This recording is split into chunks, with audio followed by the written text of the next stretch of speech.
जब से Donald Trump US के प्रेसिडेंट बने हैं तब से हमने ये देखा है कि क्रिप्टो मार्केट में एक मैसिव लेवल की बाइंग हमें देखने को मिली है। राइट नाउ BTC $1,15,000 पे ट्रेड कर रहा है एंड ETH ने अभी न्यू हाई क्रिएट किया है $4,000 का। एंड ये जो मैसिव बाइंग हमें देखने को मिल रही है इन फ्यूचर ये 2x 3x तक भी इंक्रीज़ हो सकती है। यहाँ पे आप देख सकते हो जो क्रिप्टो मार्केट है BTC का वो है $2.33 ट्रिलियंस एंड ETH का $509 ट्रिलियन। जैसे कि मैंने आपको कहा कि ये 2 to 3x और भी ज़्यादा इंक्रीज़ हो सकता है बिकॉज ऑफ ट्रम्प्स के जो भी प्लान्स है, जो भी एग्जीक्यूशंस है उसके कारण। एंड ये सभी एक्सपेक्टेशन के बेसिस पे मैंने इन द पास्ट ETH में कुछ इन्वेस्टमेंट्स किए थे। सो यहाँ पे आप मेरा CoinDesk का अकाउंट देख सकते हो। यहाँ पे मैंने ETH में जो पोजीशंस क्रिएट किए थे, इन्वेस्टमेंट जो किए थे, वहाँ पे 33% का ROI मिल रहा है। जहाँ पे मैंने ETH बाई किया तो ऑलमोस्ट ETH डबल होने जा रहा है। अभी तक जो अपॉर्चुनिटी आगे आने वाली है उसमें आप पार्टिसिपेट कर सकते हो जैसे कि मैंने अभी किया है। और इन फ्यूचर अगर मुझे डिप देखने को मिलता है क्रिप्टो मार्केट में तो मैं भी एक मैसिव इन्वेस्टमेंट यहाँ पे करने वाला हूँ इन BTC स्टेबल्स कॉइन्स, क्योंकि ये सारी चीज़ें इंटरकनेक्टेड है। जैसे कि आपको पता है कि USA वर्ल्ड का नंबर 1 इकोनॉमी है एंड वहाँ पे जो प्रेसिडेंट ने जो बिल पास किया है रिलेटेड टू क्रिप्टो वो एक लॉ बन चुका है वहाँ पे।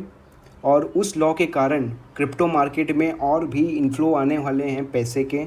हमारी इंडिया की इकोनॉमी $4 ट्रिलियन की है, तो सोच सकते हो 1/3 ऑफ इन्वेस्टमेंट BTC में आने वाला है, ETH में आने वाला है। और because of this investment crypto market एक बूमिंग लेवल पे है। फर्स्ट ऑफ ऑल आप यहाँ पे देख सकते हो USA की जो होल्डिंग है BTC में वो नंबर 1 है। और USA यही चाहता है कि जो उसकी होल्डिंग है पूरे वर्ल्ड में इन द क्रिप्टो मार्केट वो ज़्यादा हो, चाहे वो ETH हो, स्टेबल्स कॉइन्स हो, BTC हो, क्योंकि USA को ये पता है कि इन फ्यूचर जो BTC की टेक्नोलॉजी है, जो BTC है वो एक नेक्स्ट डॉलर बन सकता है in the trades.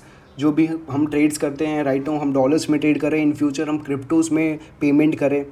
Different countries से अगर हम माल एक्सपोर्ट कर रहे हैं, इंपोर्ट कर रहे हैं तो हम उन्हें डॉलर्स में पेमेंट ना दे के हम उन्हें क्रिप्टोज़ में पेमेंट दें। वो चीज़ के लिए BTC आपके पास होना ज़रूरी है। दैट्स वाई USA ने बाइंग स्टार्ट की है, USA ने लॉ लाया है, तब से यहाँ पे आप मैसिव ग्रोथ देख सकते हो BTC में। नंबर 1 पे USA है, सेकंड नंबर पे चाइना है और थर्ड नंबर पे यूक्रेन, भूटान। इंडिया यहाँ पे है नहीं क्योंकि हम इंडियंस हर जगह पीछे ही होते हैं।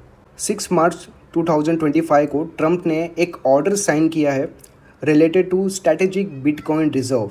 इन शॉर्ट इसका मतलब यही है कि USA में जितने भी एक्स्ट्रा सोर्स ऑफ इनकम से जो इनकम्स आएंगी वो सारी इनकम्स इन्वेस्ट किए जाएंगे BTC में। और BTC में इसलिए इन्वेस्टमेंट किए जाएंगे क्योंकि उन्हें BTC का जो रिजर्व है उसकी रेस में आगे निकलना है, नंबर 1 कंट्री बननी है, ताकि इन फ्यूचर भी जैसे उनका डॉलर्स का डोमिनेंस है ट्रेड मार्केट में, जितने भी हम ट्रेड्स करते हैं डॉलर से ही करते हैं, वैसे ही इन फ्यूचर अगर हम क्रिप्टोज यूज़ करेंगे तो उनमें भी उनका डोमिनेंस होना चाहिए। और ये चीज़ ट्रंप अच्छे से जानते हैं। डेट्स वाई यहाँ पे वो फोर्स कर रहे हैं क्रिप्टो मार्केट को, वहाँ पे वो फोर्स कर रहे हैं एक स्टेबल कॉइन के एक्ट को क्रिएट करने के लिए। यहाँ पे आप देख सकते हो राइट नाउ US ने एक एक्ट भी पास कर दिया है थ्रू हिज पार्लियामेंट एंड यहाँ पे उन्होंने साइन भी कर दिया है।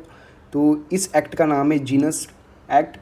और इस एक्ट के थ्रू जितने भी स्टेबल्स कॉइन्स है वो लिंक हो जाएंगे US डॉलर से। जैसे कि हम ट्रेड्स करते हैं USD JPY, USD euro, USD रुपया। एंड यहाँ पे जो स्टेबल्स कॉइन्स के जो एक्ट पास किए गए हैं उसके पीछे का सिर्फ एक ही मकसद है, वो स्टेबल कॉइन के थ्रू वो मार्केट से पैसे लेंगे, यानी कि बोरोड करेंगे। जैसे कि वो ट्रेजरी बिल इशू करते हैं, मार्केट से पैसे लेते हैं और उसके बेसिस पे इंटरेस्ट देते हैं। और स्टेबल कॉइन इंटरकनेक्टेड है ETH से। जैसे कि BTC ने इतना मैसिव ग्रोथ नहीं दिखाया right now, but ETH almost double होने वाला है अपने रिसेंट लो से। तो यहाँ पे एक वेबसाइट है स्ट्रैटेजिक ETF रिजर्व। जितने भी बड़ी बड़ी कंपनीज़ है यहाँ पे आप उनका नाम देख सकते हो। जो भी कंपनी ETH की ETFs को बाई किया है या इवन इथेरियम में इन्वेस्टमेंट किए हैं, उस सारी कंपनीज़ का आप यहाँ पे नाम देख सकते हो, उन्होंने कितना कितना पैसे डाले हुए हैं। US को भी देख सकते हो, US गवर्नमेंट $254.1 मिलियन यहाँ पे ETH में उन्होंने इन्वेस्टमेंट किया है। और बिकॉज ऑफ दिस ETH ने इतना मैसिव ग्रोथ हमें देखने को मिला है। और स्टेबल्स कॉइन्स, जैसे कि मैंने आपको कहा कि स्टेबल्स कॉइन्स इंटरकनेक्टेड है ETH के साथ, क्योंकि ETH एक ब्लॉकचेन टेक्नोलॉजी प्रोवाइड करता है। एंड ये प्रोजेक्ट किया जा रहा है कि इन फ्यूचर बाय 2030 जो स्टेबल कॉइन का मार्केट कैप है वो 2 to 3 ट्रिलियंस डॉलर्स पहुंच जाएगा। जीनस एक्ट में 2 क्लॉज डाले गए हैं और उन क्लॉज के कारण जितने भी बड़े बड़े बैंक्स है like JP Morgan's, hedge funds, जितने भी बड़े बड़े इंस्टीट्यूट्स हैं वो अपना स्टेबल कॉइन्स लॉन्च नहीं कर सकते। अगर उनको अपना स्टेबल कॉइन लॉन्च करना है तो वो एक अलग एंटिटी क्रिएट करके अपना स्टेबल कॉइन लॉन्च कर सकते हैं। बट बड़े बड़े जितने भी बैंक्स हैं वो अपने नाम पे एक स्टेबल कॉइन लॉन्च नहीं कर सकते और ये एक बड़ी ग्रोथ का कारण बन सकता है। US जितना चाहे उतना स्टेबल कॉइन को पेयर कर सकती है, अपने डॉलर्स के साथ स्टेबल कर सकती है और उसके बिहाफ पे वो लोन ले सकती है। अभी स्टेबल है तो ऊपर नीचे तो होगा नहीं प्राइसेस। US यही गेम खेल रहा है। US चाहता है कि जैसे वो उनका डॉलर्स में डोमिनेंस है वैसे ही उनका बिटकॉइन में डोमिनेंस हो, स्टेबल्स कॉइन्स में डोमिनेंस हो, ETH में डोमिनेंस हो। उनकी टेक्नोलॉजी इन फ्यूचर बहुत ज़्यादा यूज़ होने वाली है related to trades, related to technology transfer, payment, blockchain technology हर एक पेमेंट्स में बहुत ज़्यादा इंपॉर्टेंट रोल प्ले करते हैं। So always keep in your mind कि जितने भी क्रिप्टोज कॉइन्स हैं, क्रिप्टो मार्केट है, वो अनरेगुलेटेड है। ये आप कभी भी मत सोचना, क्योंकि वर्ल्ड की नंबर 1 इकोनॉमी US अगर ये कह रही है कि जो हम स्ट्रैटेजिक रिजर्व क्रिएट कर रहे हैं, उनका कहने का मतलब इन शॉर्ट यही है कि हम जो क्रिप्टो मार्केट को एक डिजिटल एसेट मान रहे हैं US के लिए। सो दैट्स वाई जितने भी बड़े बड़े फंड्स हैं वो पैसे डाल रहे हैं।